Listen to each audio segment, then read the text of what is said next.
sida la socotiin cudurkan anaga muddo hore ayaanu ka dignay oo wadanka inuu ku jirana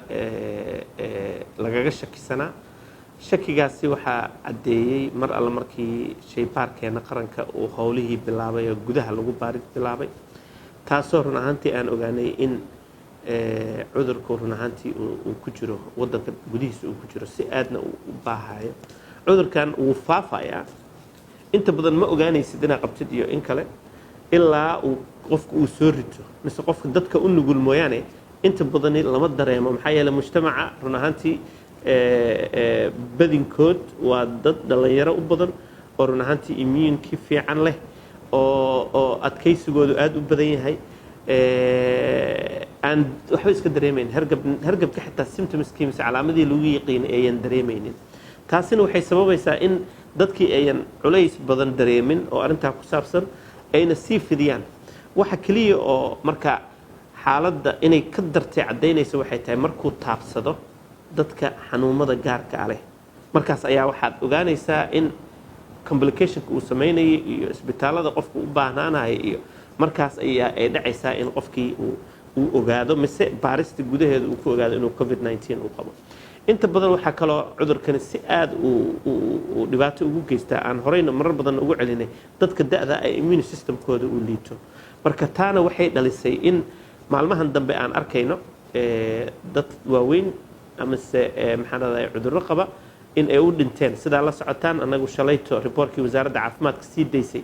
waxaa ku jiray 3 qofood oo geeri cusub oo shalayto geeriyootay taasina waxay tusinaysaa iyo cadadkiiyo zaa'iday oo aad haddaa aragteen 20 kale ay ku zaa'iday oo hadda maanta 80 aan marayno 80kaasi ilaahay u naxariisto 5 qofood ayaa naga geeriyootay 2 ayaa run ahaantii negative noqday oo hadda magaalada ku nool oo caafimaadkoodu tamaam noqday inta kale xanuunsan xaalkoodu liitana waxaan ilaahay ugu baryaynaa inuu ilaahay caafimaad siiyo inta kale dhalinyarada mise dadka aan symptomska ka muuqanna waxaan rajaynaynaa inay qayb weyn ka qaataan inay badbaadiyaan bulshadooda oo ayaan meelaha la wareegin oo ay karantiin isku sameeyaan inta viruskani uu jirkooda kaga baxayo waa 10 ilaa 15 maalmood gudahood marka muwaadin walba Soomaaliyeed ayaan leenahay qayb ka qaado si u badbaadin lahayd ummadda Soomaaliyeed walaal sidaad la socotaan anaga markii arrintan ay dhacday siyaasad baan ka yeelanay wada tashi aan ka yeelanay oo guud oo dawladda federaalka iyo dawladaha federaalka ee hoos yimaada dawladda federaalka sidaad la socotaan maxaan rahday kuma eka oo kaliya gobolada koonfur iyo Somaliland sidaa la socotaan ilaa iyo wuxuu gaarsiisan yahay cudurka xuduudaha wadanka oo dhan oo ay ku jirto waqooyi oo ay ku jirto maxaa la dhahayaa Jubbaland hadda sida xaaladuhu laga sheegayo in waqooyina number oo maxaan rahday coronavirus qaba laga soo sheegay Jubbalandna sidaas oo kale marka waxa naga dhaxeeya in isweydaarsi macluumaadka iyo sida u jiraan wixii caawinaad ay u baahdaan anaguna qaybteeda kaga qaadano sida la socotaan covid-19 xaaladiisa intay bilaabatay dawladda federaalka ayaa gacanta ku haysa wixii kaalmooyin wadanka u imaanayayna in ummadda si siman loo gaarsiiyo wixii kale caawinaad kale sida dawladda federaalku hadda maalin dhaweeyay ay ku dhawaaqday oo kale ay lacagihii ugu tala gashay xitaa inay u qeybanayso dawladaha hoos yimaada dawladda federaalka Soomaaliya marka way naga go'antahay anaga ka dawlad ahaan